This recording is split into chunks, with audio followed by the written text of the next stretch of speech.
जनहित TV news, बातमी प्रत्येकाच्या हिताची. सचिन पिळगावकरांचा धक्कादायक खुलासा. एका जुन्या घटनेमुळे आजही मुलगी श्रेयाला सहन करावा लागतो त्रास. मराठी चित्रपटसृष्टीतील लोकप्रिय अभिनेते सचिन पिळगावकर आणि अभिनेत्री सुप्रिया पिळगावकर यांची मुलगी श्रेया पिळगावकर प्रेक्षकांना चांगलीच परिचित आहे.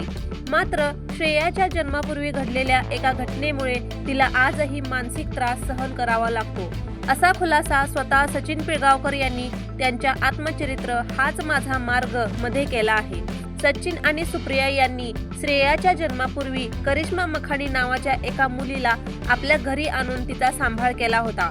करिश्मा ही श्रीमंत घरातील असून तिची आई आजारी असल्याने ती लहानपणी वडिलांसोबत रेस्टॉरंटमध्ये राहायची. अशाच एका भेटीत सचिन सुप्रिया यांची तिच्याशी ओळख झाली आणि त्यांनी तिला आपल्या घरी आणण्याचा निर्णय घेतला. त्यावेळी करिश्मा फक्त 3-4 वर्षांची होती.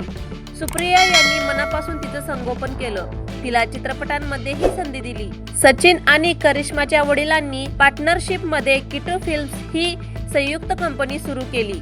मात्र सचिन आणि करिश्माच्या वडिलांमध्ये गैरसमज निर्माण झाल्याने किटो फिल्म्स ही त्यांची संयुक्त कंपनी बंद झाली.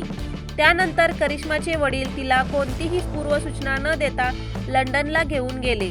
या प्रकरणात सचिन यांनी किडनॅपिंगचे आरोपही केले होते, पण ते फेटाळण्यात आले. यानंतर करिश्मा आणि तिच्या वडिलांनी पत्रकार परिषद घेऊन सचिन सुप्रिया यांच्यावर गंभीर आरोप केले. या घटनेमुळे काही लोकांमध्ये श्रेया ही सचिन सुप्रिया यांची दत्तक मुलगी असल्याचा गैरसमज पसरला. आजही श्रेयाला अनेकदा स्वतःची खरी ओळख सांगावी लागते आणि याचा तिला त्रास होतो, असा भावनिक खुलासा सचिन यांनी आपल्या पुस्तकात केला आहे. सचिन पिळगावकर यांनी त्यांच्या आत्मचरित्रात प्रकाशित केलेल्या या माहितीबद्दल तुम्हाला काय वाटतं हे कमेंट सेक्शन मध्ये नक्की लिहा व चॅनलला सबस्क्राईब करायला विसरू नका. जनहित टीव्ही न्यूज, बातमी प्रत्येकाच्या हिताची.